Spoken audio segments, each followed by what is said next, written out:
Halo semuanya, perkenalkan nama saya Ifugami Karoson dengan NIM E103123164 akan menjelaskan bab 1, bab 2, bab 3 penjelasan dari buku birokrasi dan public governance. Baiklah, maka saya akan memulai dari bab 1. Oke, bab 1. Di sini menjelaskan birokrasi dan public governance, membahas dari definisi dan aliran pemikiran tentang birokrasi yang menjadi dasar untuk memahami fungsi dan peran birokrasi dalam pemerintahan modern. Definisi birokrasi dalam masyarakat. Birokrasi seringkali dipandang negatif, misalnya sebagai sistem yang lambat, berbelit-belit, dan tidak efisien. Berdasarkan pengalaman masyarakat dalam berbagai urusan administratif, seperti pengurusan KTP, sertifikat, maupun paspor. Namun secara akademik, birokrasi memiliki beberapa pengertian. Salah satunya itu birokrasi sebagai organisasi yang rasional. Yang kedua, ketidakefisienannya organisasi. Yang ketiga, pemerintahan oleh pejabat atau yang disebut dengan rule of the official. Yang keempat, administrasi negara. Dan yang kelima, administrasi oleh pejabat yang ditunjuk secara hierarki dan berdasarkan peraturan. Makna birokrasi bisa diartikan dalam 3 cara. Yang pertama itu positif, yakni sebagai organisasi rasional yang bertujuan melayani masyarakat secara efisien, efektif, seperti yang dijelaskan oleh Max Weber. Yang kedua itu negatif, di mana birokrasi dilihat sebagai institusi yang lambat, tidak efisien, korup, dan hanya menguntungkan kelompok elit.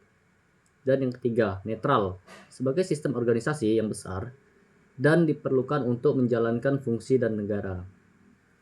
Aliran pemikiran tentang birokrasi, ada beberapa teori tentang birokrasi. Ini dalam ilmu sosial sebagai berikut nih.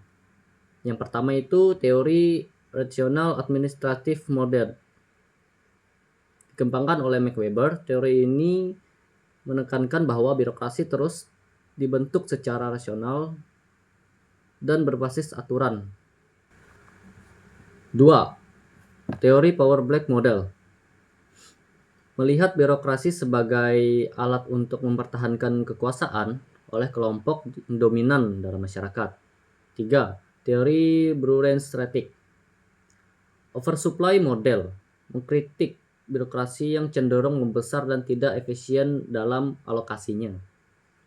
Yang keempat, teori New Public Service, fokus pada pelayanan publik yang lebih responsif terhadap kebutuhan masyarakat dengan peran aktif dari warga negara dalam proses administrasi.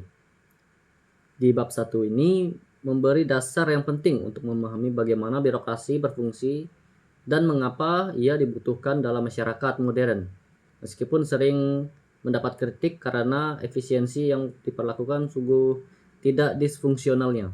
Bab 2. Konsep birokrasi menurut Weber atau Max Weber.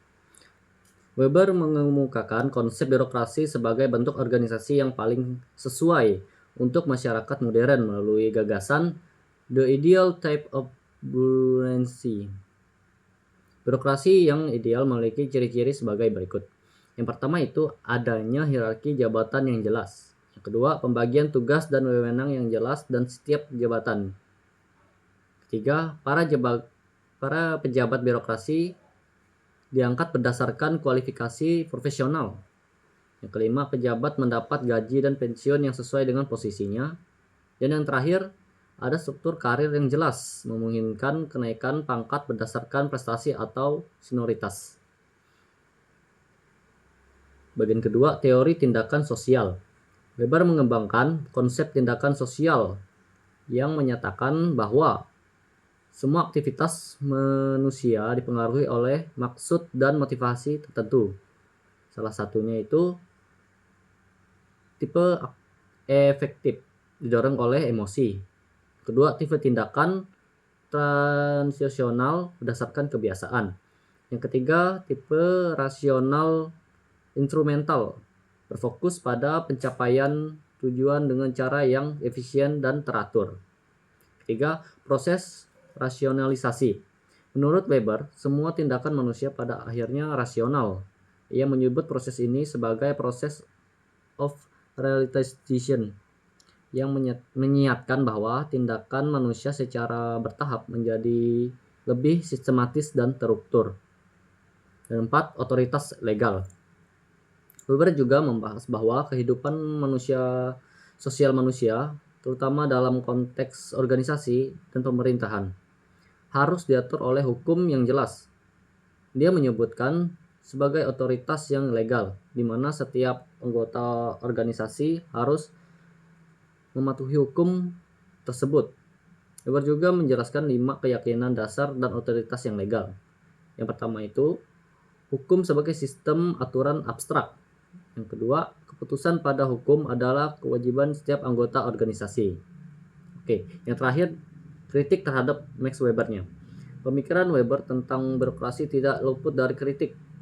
Beberapa kritiknya yaitu, yang pertama, dari Robert Merton dan Philip Stelzig, menyoroti bahwa birokrasi yang terlalu fokus pada aturan impersonal dapat mengakibatkan konflik individu dan maupun kelompok. Yang kedua, dari Talcott Person, mengkritik birokrasi Weber karena sering kali posisi otoritas tidak diiringi dengan keahlian yang memadai. Dan yang terakhir, dari Reinhard Bernick, menekankan bahwa pentingnya pertimbangan faktor sosial dan politik dalam menilai aktivitas organisasi. Bab 3. Patologi birokrasi. Konsep patologi birokrasi. Istilah patologi diadopsi dari bidang medis yang berarti penyakit. Dalam konteks birokrasi, ini merujuk pada penyakit-penyakit yang dipengaruhi efisiensi dan efektivitas birokrasi. Penyakit ini bisa berupa efisiensi dan efektivitas lambat, korupsi dan organisasi yang tambun, dan sebagainya. Birokrasi yang sehat sangat penting karena berfungsi sebagai pelayan masyarakat. Jika birokrasi tidak sehat, maka tidak mungkin dapat memberikan pelayanan publik yang optimal. Masyarakat semakin kritis dalam menuntut hak mereka, khususnya terkait pelayanan yang baik dan dalam birokrasi. Kegagalan birokrasi dalam memenuhi tuntutan ini bisa menyebabkan perlawanan, baik dalam skala kecil maupun skala besar, seperti kudeta. Yang kedua, konsep kelompok-kelompok patologi birokrasi.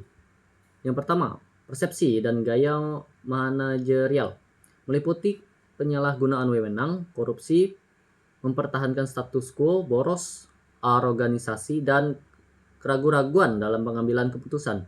Yang kedua, kurangnya pengetahuan dan keterampilan. Pelayanan yang buruk disebabkan kurangnya kompetensi dan pengetahuan.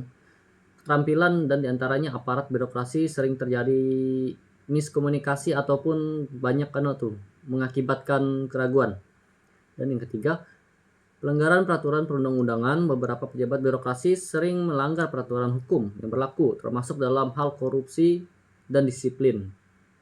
Yang terakhir, akibat situasi internal dalam instansi, konflik internal, kepemimpinan yang buruk, dan kurangnya teladan dari pimpinan menyebabkan kinerja birokrasi menurun.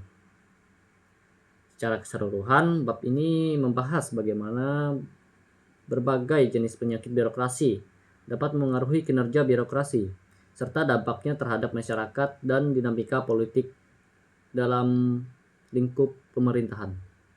Baiklah, itu penjelasan saya mengenai 3 bab dari buku Birokrasi dan Public Governance.